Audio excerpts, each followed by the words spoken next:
Coming up next on Futures in Biotech, we talk to John, Matt, and Marc Griswold about how they transformed an Amish farm in rural Ohio to one that addresses the energy needs of the 21st century. Netcasts you love. From people you trust. This is Twit. Bandwidth for Futures in Biotech is provided by Cachefly at cachefly.com. This is Futures in Biotech, episode 86, Biomasses for the Masses. I believe that biotech is the next frontier.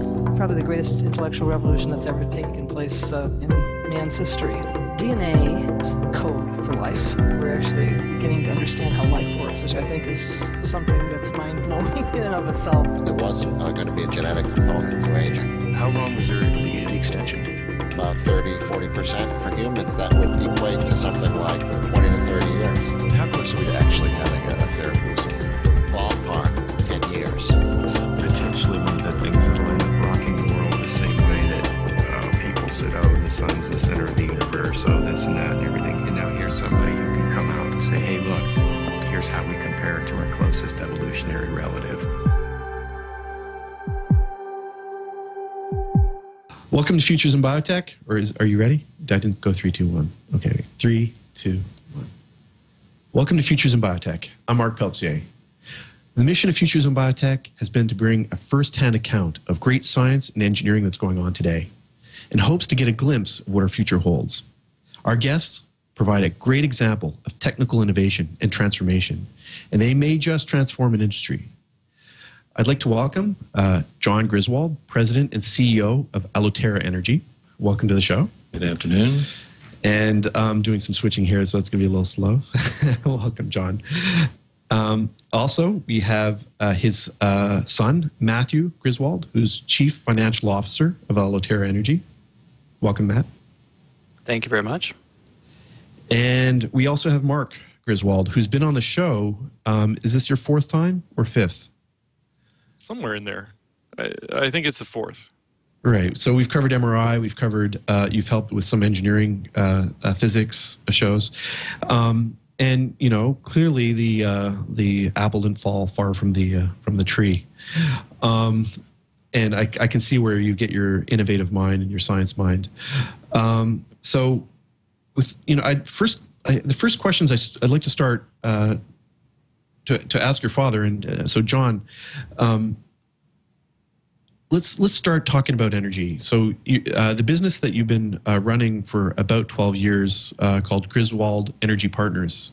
Maybe you could tell us a little bit about that company, and then how it's sort of, you know, to give us a footprint as to what the current business model is for that form of energy, and how and that could lead us on to a transition into your current new company. Mm-hmm. Well, for almost 20 years now, we've been involved with gasoline, diesel fuel, and the distribution of those fuels up through the pipeline, and primarily to unbranded gasoline and diesel fuel supplies.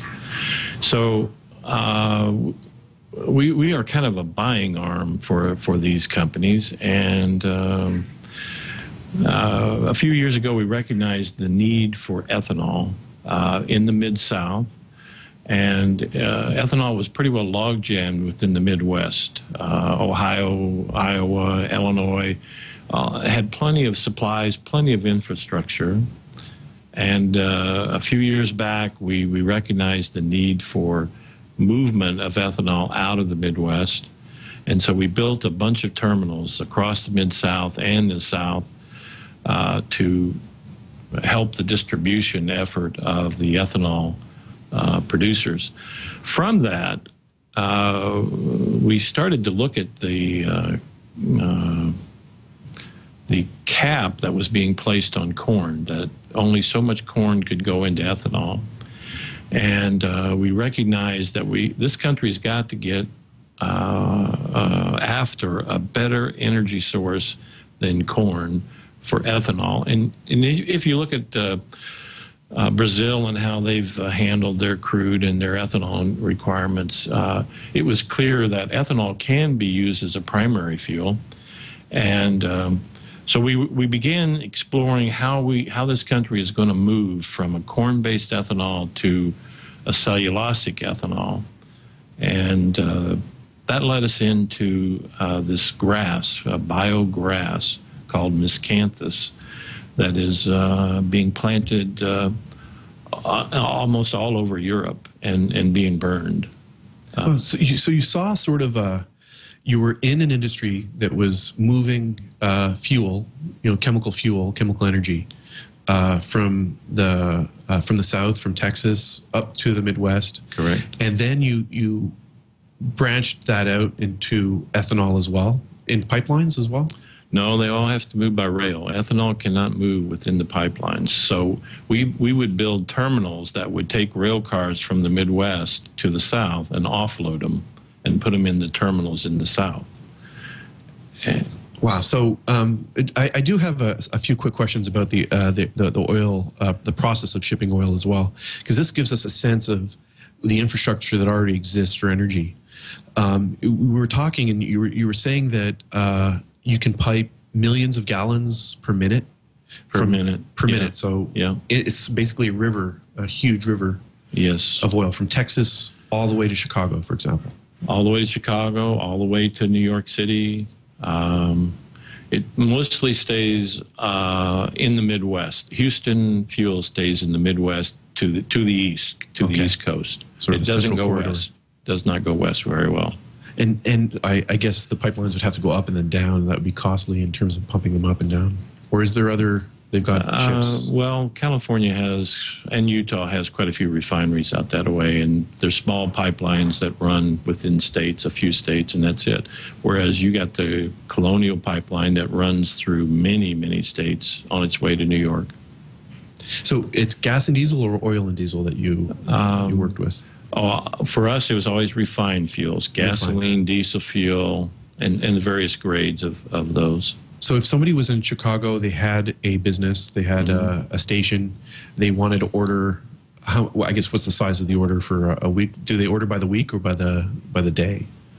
They order by quantity. By quantity. And usually it's 1 million gallons every time. Wow. So one small service station can... No, not one. It takes probably 10 or so service stations to equal 1 million gallons a month. For an order. Yeah. And then they have co-ops and they split it up. And wow. And so how much does it cost to move a gallon of gasoline from Texas all the way to Chicago? Oddly enough, it only takes 2 or 3 cents. Which is amazing. You know, my argument with respect to, oil development in Alaska versus maybe hydroelectricity in Alaska to ship to continental USA was been the argument that if you ever carried a bucket of water, it's really, really heavy, right?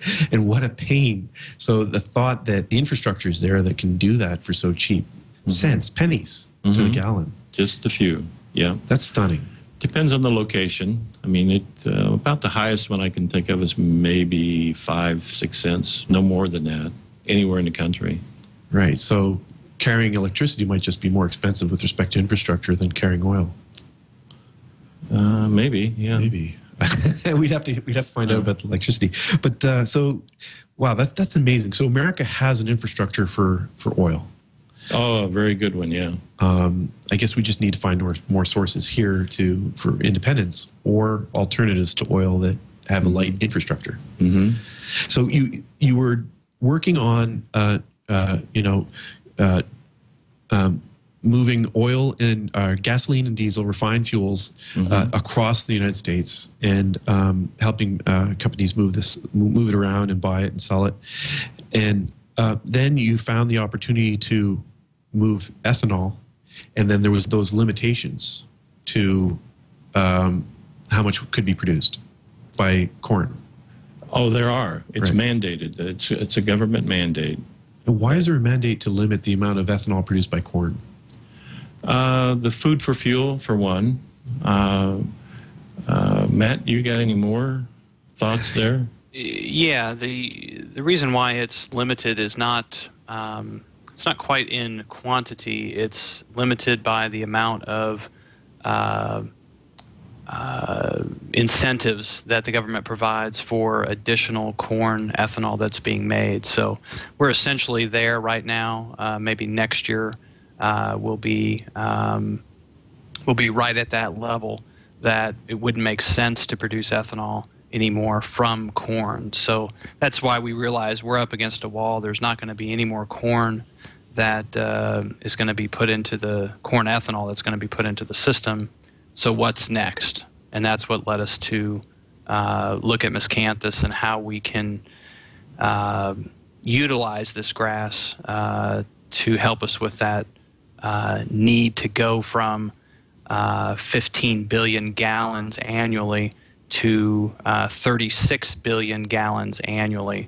That's what the goal of this country is by 2022, I believe the number is. So it's a big leap. So how did it come about? All of a sudden you had an idea. You said, we've got to find an alternative. Let's find an alternative to corn to produce ethanol. And that was the goal of forming Pelletier Energy. Was it to produce ethanol or to produce an alternative to ethanol? Well, that led us to miscanthus. But it wasn't specifically for us generating ethanol.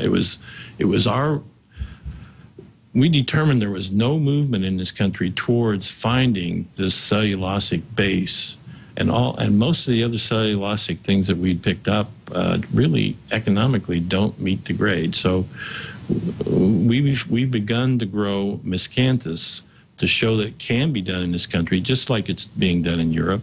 And eventually, once we get a feedstock built, enough acres built, then the ethanol people should look at us a lot closer. So miscanthus is a grass?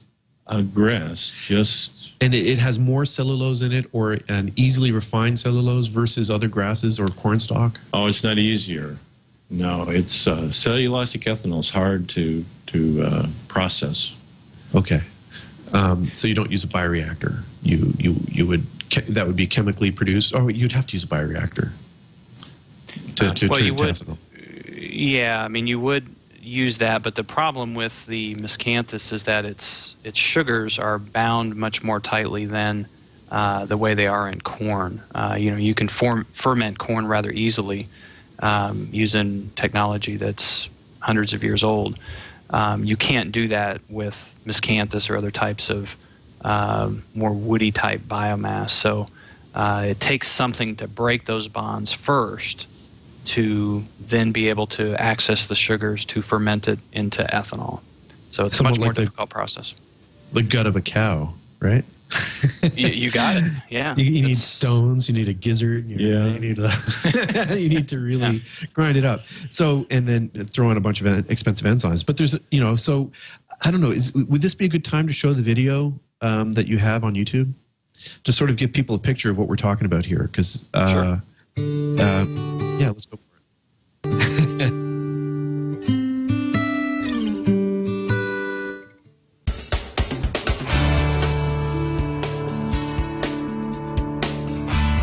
After 2 years of growth, this field of miscanthus near Haven, Kansas is now ready to be harvested. Quickly, you can see the high mass and thick volume of the crop that can produce baled tonnage above 10 tons per acre with low moisture readings. Miscanthus is typically planted in early spring before most row crops like corn and soybeans are planted. The winter after its second growing season, the miscanthus will be ready for harvest. This harvest will typically take place from December to early March whenever field conditions warrant. Both the initial planting and the subsequent annual harvest complement the existing crop cycle on most farming operations today. The bulk of the harvest uses equipment that is standard for a large hay or forage operation.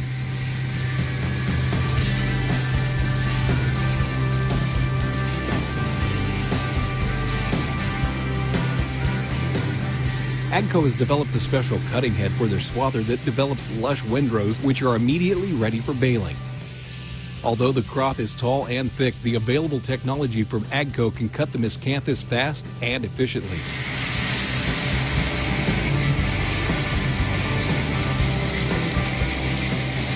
In fact, this 2-year-old field was cut at a 9-acre-per-hour pace. In no time at all, you are set up to bale up the windrows. As the baler goes to work, you can see the sheer mass of the yield that is baled up. At a pace of 2 acres per hour, the baler produces 28 1,400-pound bales every hour. That's 20 tons per hour.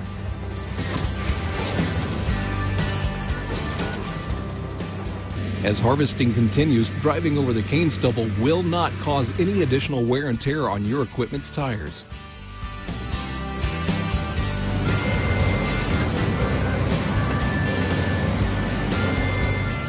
Like with any crop that is baled, moisture readings are important. Although some additional mass is lost by allowing the crop to remain in the field until late winter, the resulting baled biomass has a very low moisture reading right out of the field. There's the temperature, and there's the moisture. You can see that this miscanthus has a moisture reading of 14.5 just seconds after it is baled. Due partly to its perennial nature, miscanthus needs less fertilizer than traditional row crops. The first freeze causes the miscanthus plant to pull the nutrients up from the cane and leaves into its root system. This process makes miscanthus very efficient at processing nitrogen. Additionally, carbon is sequestered in the soil through the process. There you have it. The available ease and efficiency to harvest miscanthus is here and now. Be a part of this growing bioenergy trend by doing what you already know how and are equipped to do. The need for alternative energy sources is growing. Where do you want to stake your future? The future of our country is once again in your hands. Together, we can make a difference. You look at the grass, and it certainly makes you feel like a Smurf, right? Because that's huge, huge grass. Maybe you could walk us through the process. Which we cover? Should we cover? There's different angles here, and this is an enormous biomass, and you're looking at converting it to fuel. When you're making that decision for your business, right? You could have. Why did you go into growing a new biomass as opposed to finding business models to work with, delivering energy? I mean, what was the driving force? Is this a long-term goal of yours, sort of a mission to innovate and create a new source of energy for America? Is it? Yes, we think America has to do something and one of the most highly unutilized resources this country has is farmland. There is a tremendous amount of farmland that sits around and it's idle, not being used. Actually, a lot of ground is in what's called a CRP program, and the government actually pays to keep that ground idle. Whereas this grass, it doesn't require real good soil. It really does well on marginal ground. And it's a perennial. It comes back year after year, so you don't add lots of fertilizers and herbicides and insecticides. It is a tough plant that comes back year after year. It looks for almost almost like 20 weed. years. Giant weed. No, you can see it in. There's a lot of yards today. If you notice, it's an ornamental grass. People use it in their landscaping all the time. It's real tall. Well, I guess when I say weed, I think a robust plant that can grow with fairly harsh conditions, and yet still produce that incredible density. It is very hardy. It'll tolerate a lot of cold weather. It'll tolerate a lot of water, and it's also pretty drought resistant. It doesn't do well in the southern parts of the U.S. There's no frost down there, and the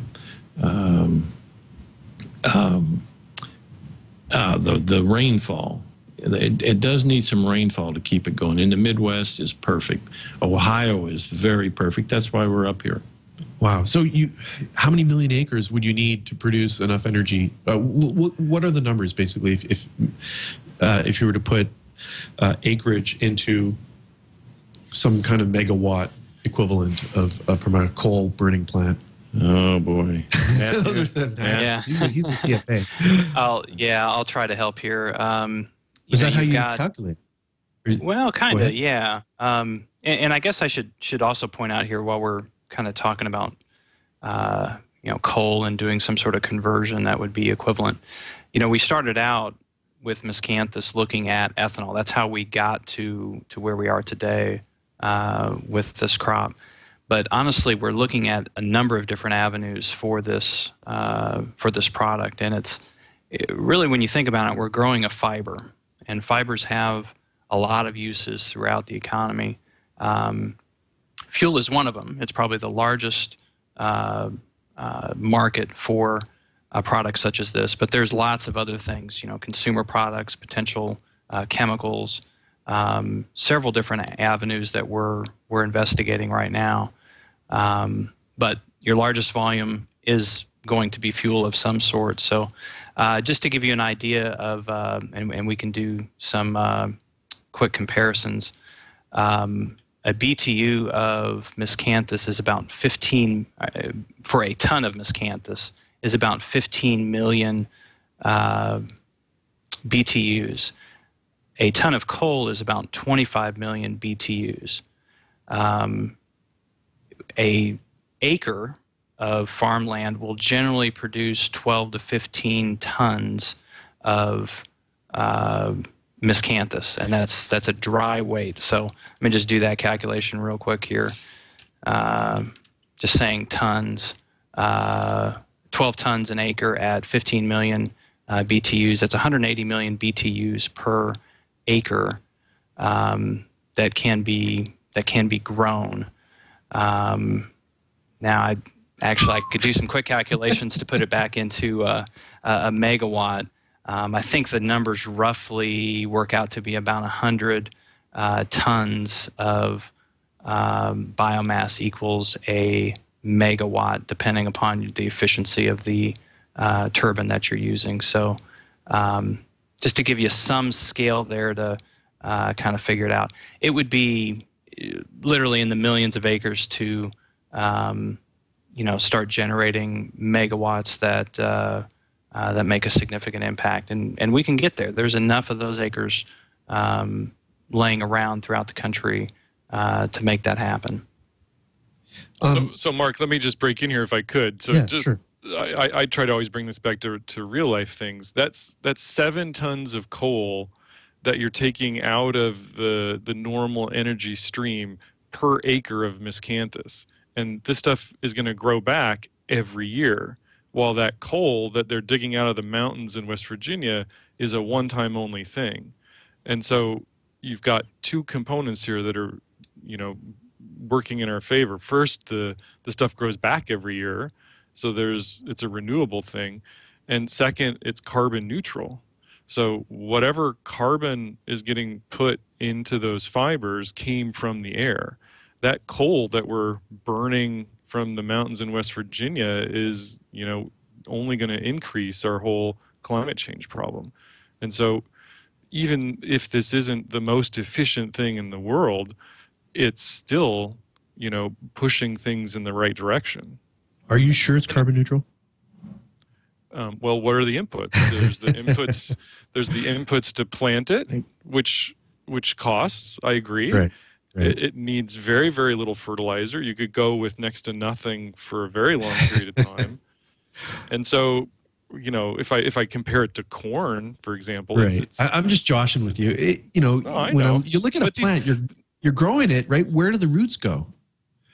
The roots stay there. They stay in the ground. So what happens to all that carbon? It stays there. It stays fixed, right? So it's actually carbon negative. I got that from your dad. Yeah. So you're actually taking CO2 out of the air and sticking it in the ground. You're reversing that whole process. Sure. Yeah.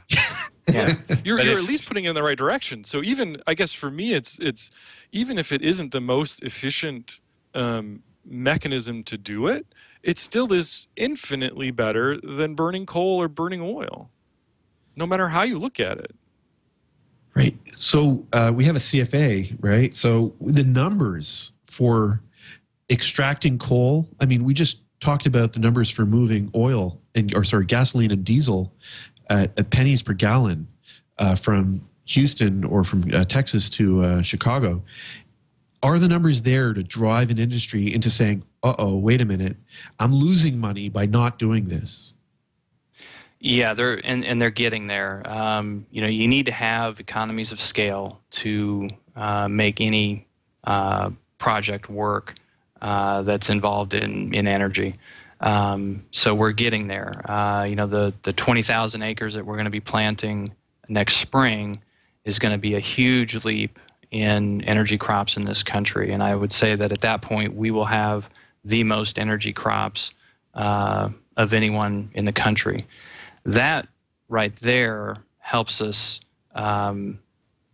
determine what path to take. And this is not going to be a distribution system to take fuel made in Houston, for instance, and run it up a pipeline all the way to New York. It's not going to be that way. It's going to be more of a medium to large scale distributed production. So, for instance, in our Northeast Ohio project, centered around Ashtabula County, that biomass, it is our hope, will not leave that general area. It may get into Cleveland a little bit, maybe go down to Pittsburgh, Youngstown, but for the most part, it's going to stay local, which cuts down on transportation, cuts down on your carbon footprint, and that's really where it's needed. And that applies to if you're going to make pellets for heat and electricity, some sort of consumer products, some sort of chemicals. There's enough industry around there to take and use that product locally. And the same goes for the other project areas that we're involved with in Missouri and Arkansas. I'll give you a real specific example here. I've got the numbers up on my other screen. In our Southwest Missouri project, where we're partnered with MFA Oil, which is one of the largest co-ops in the country, and they cover 40,000 farmer members in Missouri. That particular area of Missouri down in the southwest corner, there's a lot of chickens that are grown in that area. And propane is a large expense for them as they heat their chicken houses throughout the winter. And I got one example here that I've pulled up. One of these places may use about 3 million gallons of propane in a year. And propane furnaces typically have about a 90% efficiency. If you replaced it with a biomass furnace, which is typically about 80% efficient, and you generated 12 tons an acre in that area, which we think is certainly doable, 12 tons per acre of miscanthus, you would need to plant about 1,700 acres to replace that 3 million gallons of propane. And that would be at a cost savings of about 50% relative to current propane prices. So it's pretty significant, and it's all local. It's not bringing anything from the outside of that area to generate that industry. It's grown and used right there. We had up in Canada back in '89. There's this big a power outage because of the Aurora Borealis. And, a lot of, non-scientists said, oh, you guys are nuts. It's not the Aurora Borealis. But what happened is we have hydroelectric wires up there that go for 2,000 miles from James Bay and Hudson Bay all the way down to Montreal. And you have a mass of protons, 30 times the mass of the Earth. The Earth flies right through it and ducts current. Or was it, what's the law, Marc? Faraday's law? That's Faraday's law, yeah. Yeah, so inducing current into these lines, and then boom, everybody's out of power. So my father, and this was after hydroelectricity became the infrastructure for the province. People realized that those subsidized stove furnaces in their houses that were electric were they were vulnerable. And when it gets to minus 50 out, you look for a second source of power in the house as an alternative. And we put in a biofuel burning stove in our fireplace back in 89, 90. And so I can see this great need for heating, certainly north of the border. And, a lot of northern states could really benefit from this. But I have to say, though, most Canadians would would be upset at the lack of CO2 emissions because they're all praying for global warming. And if there's a chance that it's connected, they've got like prayers that aren't going to be answered. I guess the far north, they don't like it because the permafrost is melting and their houses are collapsing, but that's another story. So this is really, really neat. You could literally cut the cost of fuel, make it a local fuel, and use it in industrial settings like chicken farming. Correct. And one additional benefit is the prices get more stable. You won't see big price fluctuations based on a speculative futures crude oil market. This is going to be an ag-based, much more stable. Would it use the same sort of central market? In terms of oil, does oil come in, the refineries pool it together, they refine it, they pool it, and then people bid on the price? Or, is that how it works for oil? It's a combination of the refiner saying, this is what I got to have, and the end user saying, this is how much I'll pay. And that goes on every minute of the day and night. So each farmer could produce a crop, know what his costs are, and give the traditional markup for the business. And the chicken guy will buy this stuff for a year or two out. If you can guarantee him a price, he can guarantee his margin. And the same way with the hog guy, the same way with the greenhouse who needs heat.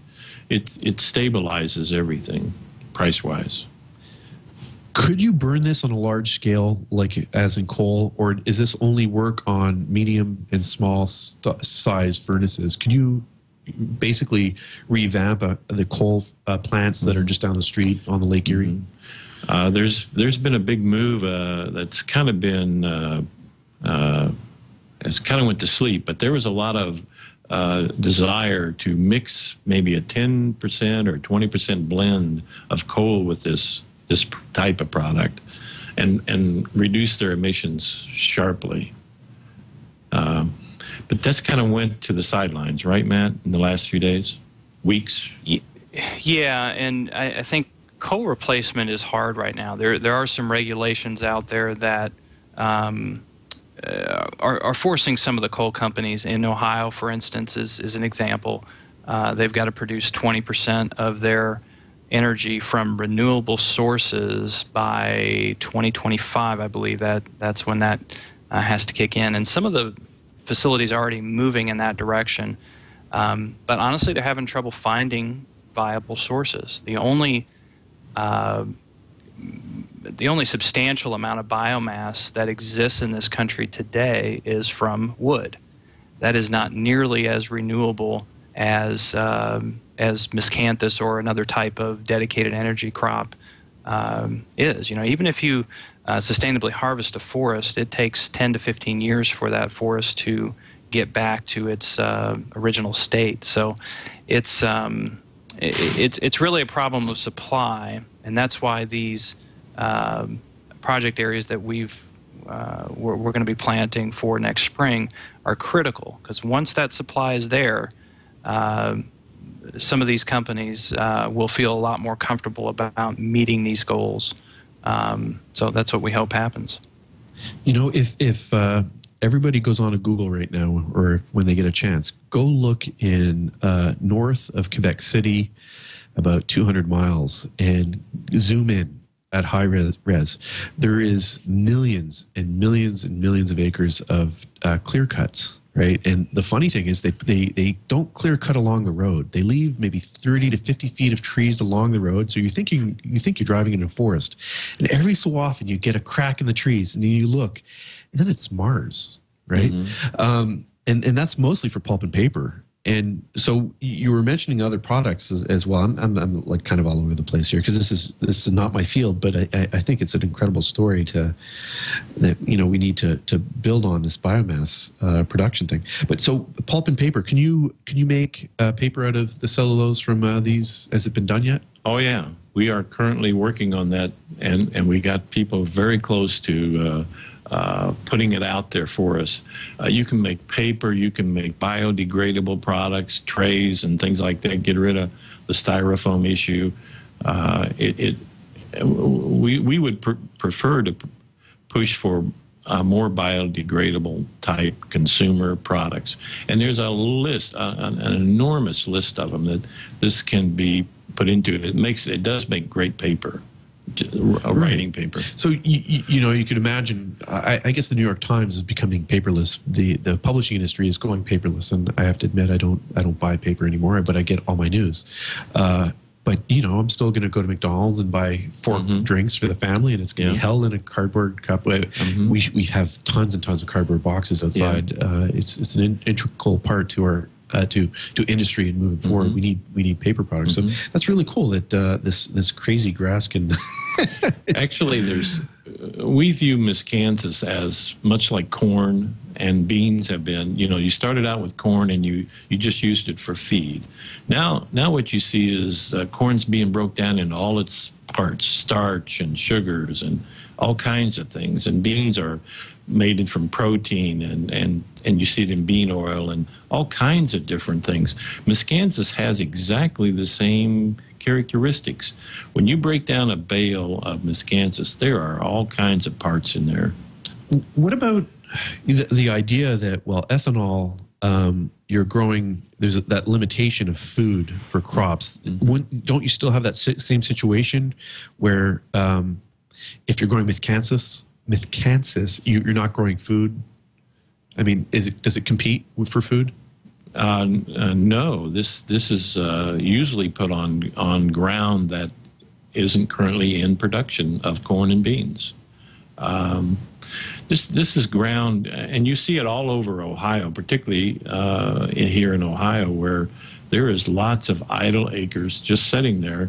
It's not been used for years and years. It needs to be put back into production. This country has an asset that they're not using. Hey, Mark, can I jump in here as well, too? There's a kind of a surprising point that I never would have guessed before getting involved in this, and that is that 85%, or something along the lines of 85% of the corn that's grown isn't going towards food. It's either going towards ethanol or going towards animal feeds and things like this. And so if you could come up with a way, you know, we were joking earlier, you know, that you could feed the cow this miscanthus. You know, if you could come up with a mechanism to do that, not only would you know, get rid of all the carbon, you could potentially get rid of a lot of that farmland that's being used to just feed cows and pigs, and but much more efficiently with a renewable crop that grows back every year. Instead of having to replant corn and replant all that stuff every year, just plant this stuff once and do it in an efficient way. The thing that's missing, and this is where the biotech audience is important, is just what are those processes that are going to be needed to break this stuff down to make it into that animal feed, or to convert it to as efficiently as possible to ethanol. But the potential here is near infinite. Well, just so much more efficient. You could, I mean, basically cellulases. You need things that can digest cellulose and turn it into glucose.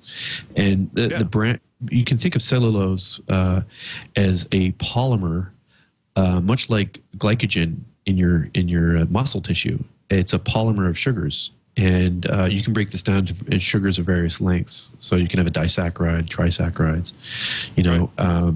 So with the correct enzymes, but you don't necessarily need to purify those enzymes. You could have crude bioreactors of bugs that are overexpressing those enzymes, secreting them into the liquid, and just absolutely. You know, that'd be pretty cheap because they'd be feeding themselves on cellulose, growing to a biomass, and then overproducing one specific protein, and hence creating this giant bioreactor of sugar, which then could ferment, produce ethanol, and produce other kinds of food products. But the sugar alone would be a great source of food for livestock. Yeah. So there's a guy that everybody should go look at who's worried about the food versus energy conflict, and it's Bruce Dale is the guy's name at Michigan State. He runs a group, everythingbiomass.org, I think is the link. And he can if you look at his information there, it pretty conclusively debunks this conflict that's put up there. Just to be clear, I think that and again, this is the political me speaking, I think that conflict is pushed in there every time when we, from the oil and the gas industry that's out there, because they don't want to change. And you guys do. That's the great part of this story, right? This is the Griswold family gas and diesel business transforming into a biofuels business because of incredible opportunity, right? Yeah, but it goes beyond that. It doesn't have to be the most efficient thing for us to move in what should be the right direction. Every time that we invest in oil and gas, it's a dead-end technology. It cannot last forever. And so we've got to start moving to these more efficient, more renewable type things, even if it costs more in the beginning. The initial cost can't be a limiting factor.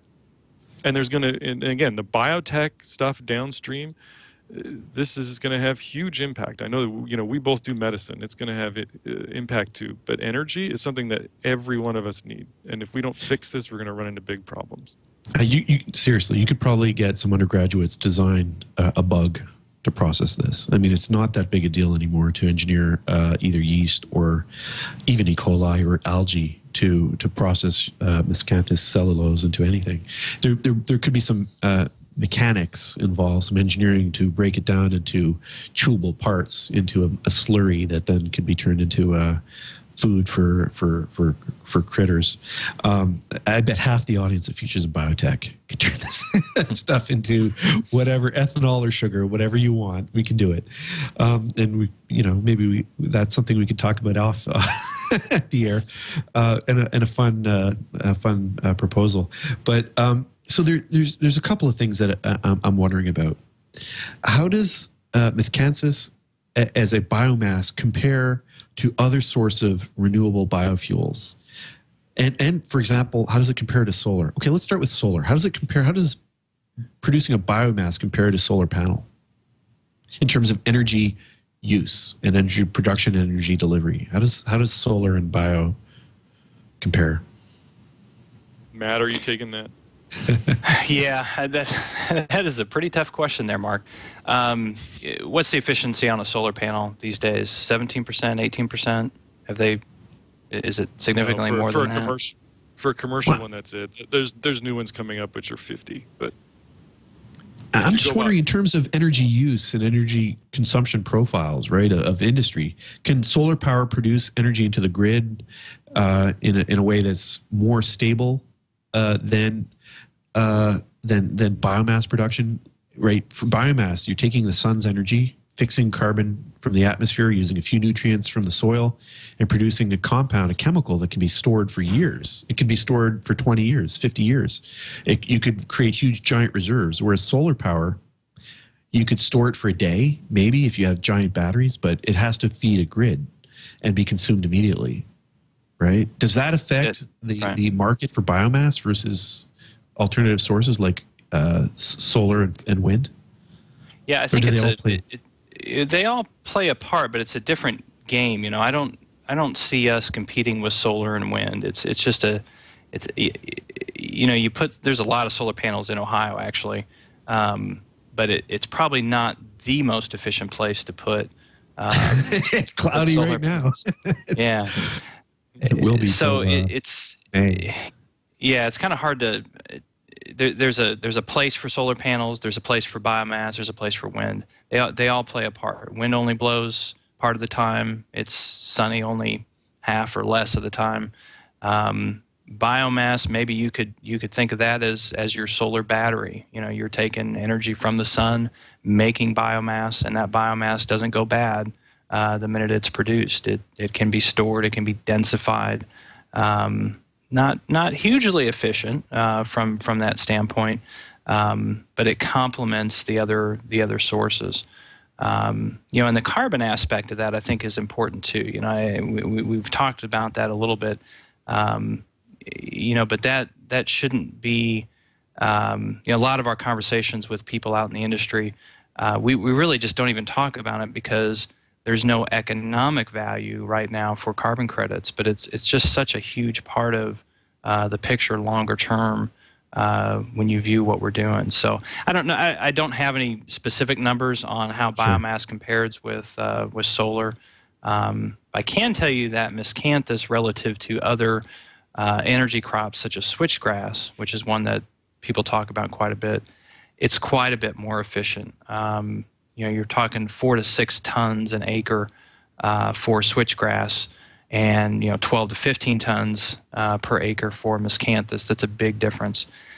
It's more difficult to plant miscanthus than it is switchgrass, but your benefits longer term outweigh the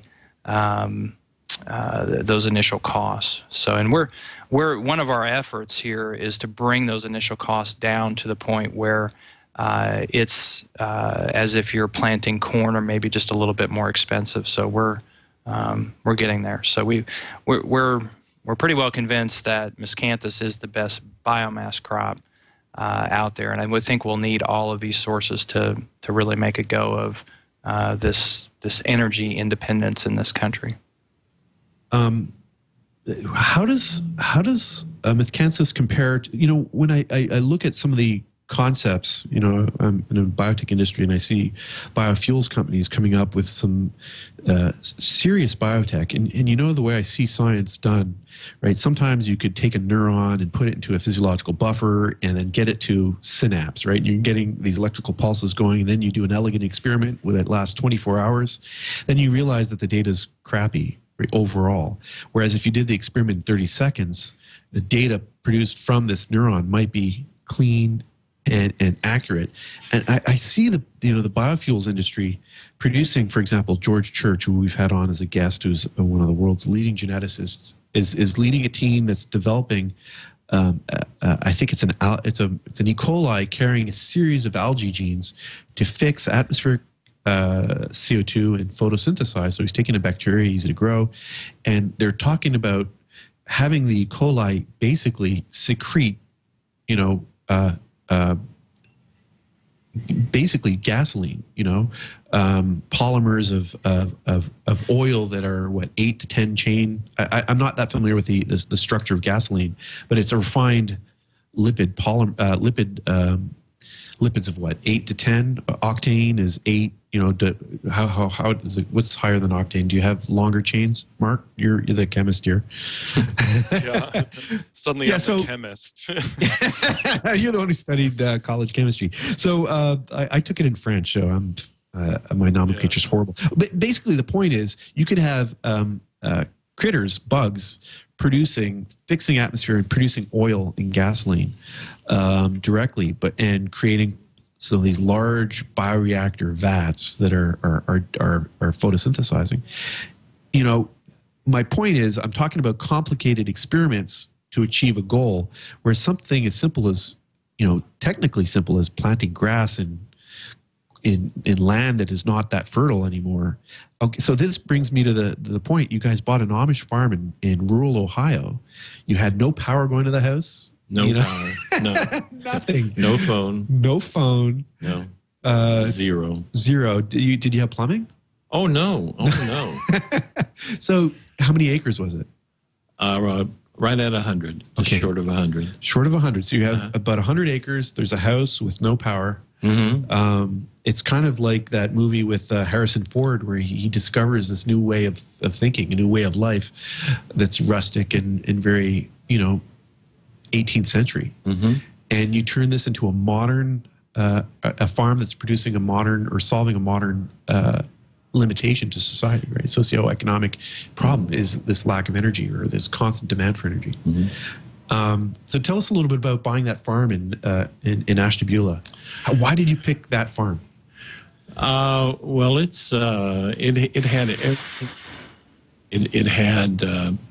had the potential for wind, and it had plenty of water. It's got a creek running down. It's a very attractive place, and it had some flat fields to it as well. So it was so positioned so well for us, because Ashtabula County is the largest hay-growing county in Ohio, and it's that way because it gets a lot of moisture. Lots of moisture is up there year after year, and that's what we wanted to get with miscanthus. We don't want to irrigate this stuff all the time, so we located there.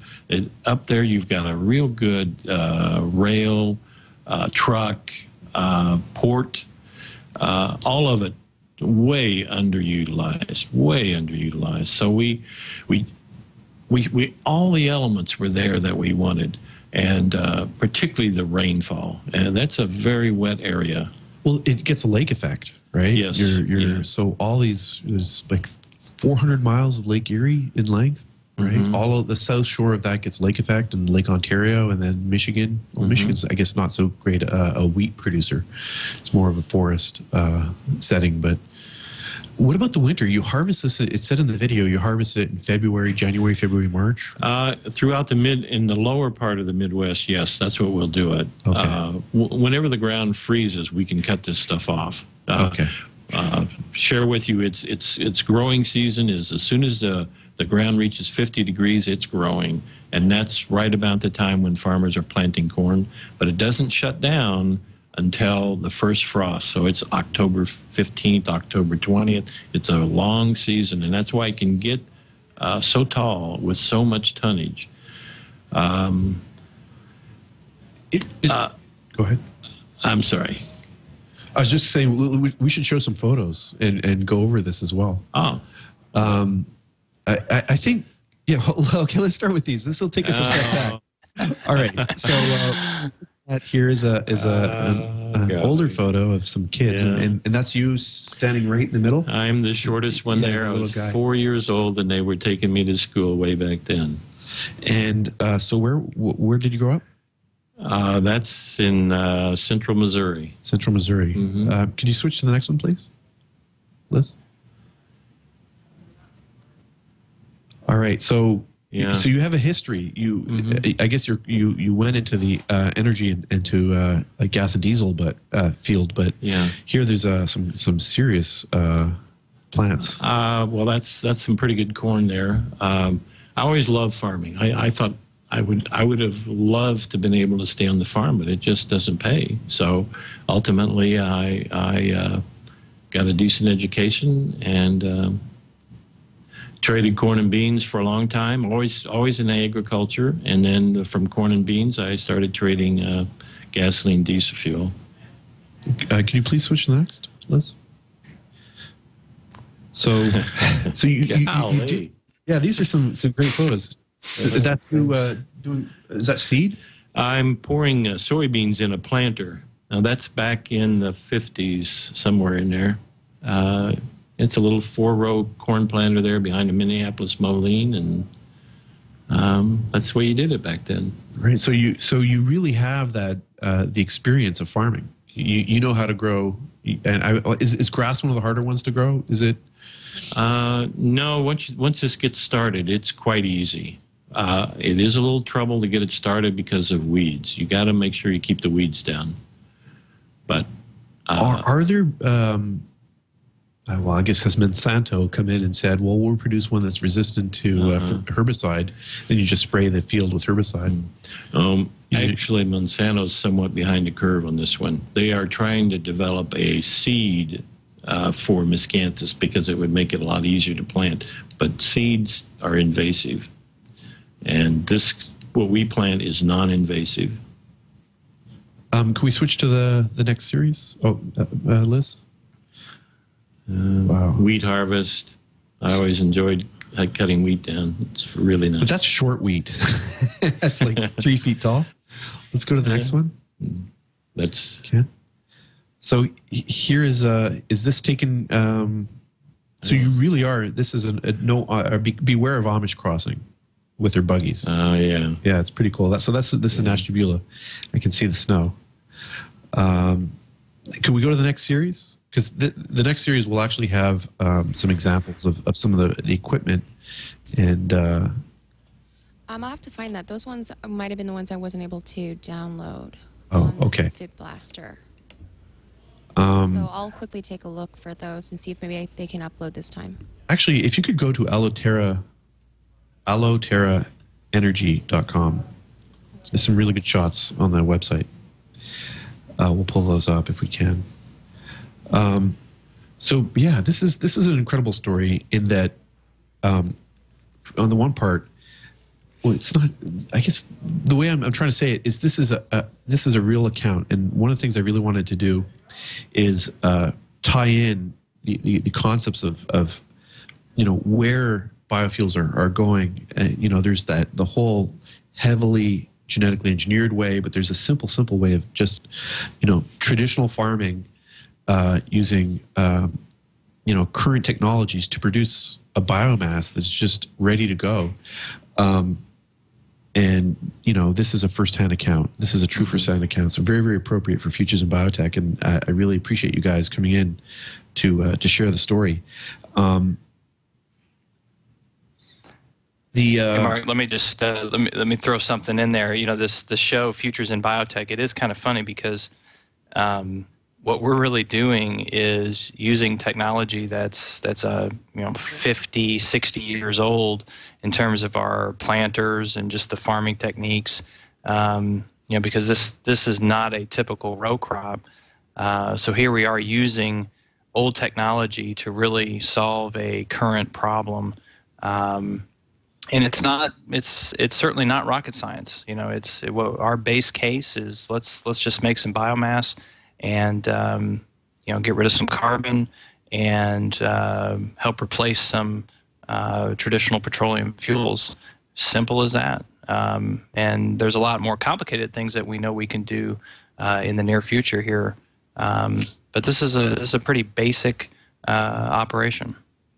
I'm kind of smiling here because I know you guys are highly, highly educated, and a lot of years in school, and your hands must be nice and soft when you go out and farm and do a hard day's work, quote unquote. You guys are really doing it. You all have jobs. I mean, I guess this is your job, but you have to grow the grass, harvest the grass, demonstrate. Is your model right now a test model, or is it generating? Is it going to take a couple of years before you can start selling the product of pre-transformed miscanthus? Are you guys developing a pipeline for transformation of the miscanthus into like fuel pellets or cellulose? What's the next step? What are your plans at Alloterra? We make pellets currently at our farm, and it's on a small scale. But those same machines can be scaled up into an off-site facility rather quickly to make just simple pellets. Again, there's nothing fancy about that. This model works today. It works in part because we are part of the Biomass Crop Assistance Program, which has sort of given us a boost for 2012, and it's going to allow us to plant about 20,000 acres in 4 different areas of the country. The one in Ohio that we've been talking about, 2 in Missouri, 1 in Northeast Arkansas. Those 20,000 acres will mature in 2 to 3 years. And once those mature, we're going to have about 12 tons an acre. So what is that? 240,000 tons of biomass. It's not a huge quantity, but it's certainly quite a bit, and enough to make a pretty significant difference. From there, this becomes self-sustaining. We've made the planting of miscanthus cheap enough to where we can go in and use some of this marginal ground to plant more without any kind of government assistance or anything like that. And from there, it's just a matter of continuing to grow. So this is a revenue-generating company today. We will be profitable in the first year of operations, and expect to just grow from here. I'm trying to do the back of the envelope calculation. 15. Yeah, I think I got that million wrong. BTUs. 50 million BTUs times 240,000 tons. So 20,000 acres times 12 tons per acre, 12 then times 15 million BTUs. You're producing a lot of power, which is amazing. Farming, producing energy. This is a great story. You did it. You took an Amish farm, you transformed it to address the solutions of the 21st century, and it seems like it's a fun place to be. So I'll thank you guys for coming on and telling the story and sharing what it's like to be a biofuels farmer. This is a pretty fantastic story. Thanks again. Our guests are John Griswold, President and CEO of Alloterra Energy, Matthew Griswold, who's a Chief Financial Officer, and we have Marc Griswold, who's a Principal with Alloterra Energy. Thank you guys for coming on. Any final words? You guys, we got it pretty much well covered. We appreciate that you're giving us an opportunity to tell this story, because it needs to be shared with most of the people in this country that we particularly are going to try and make a difference. Well, I certainly think you will, and I look at those clear cuts in northern Quebec, and that coal burning plant with the chimney that's always burning, and it's really neat to think that you can fuel your house or heat your house all winter long in a carbon negative way, right? And helping create local jobs. So if Alloterra takes off in Ohio, you could create thousands of jobs, right?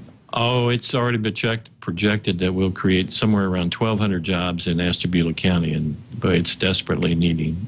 All right, so you are doing everybody some good here. So I really appreciate you guys coming on. This is really great. I'd also like to thank Liz Romero for handling the boards today, the recordings of audio and video, and the streaming. I'd like to thank our Chief Twit, Leo Laporte, and the rest of the team in Petaluma, California that make this possible. If you have any comments or suggestions, I can be reached at Marc, M-E-R-C, @twit.tv, or on Twitter at Marc Pelletier, M-A-R-C-P-L-L-E-T-I-E-R. For Futures in Biotech, I'm Marc Pelletier.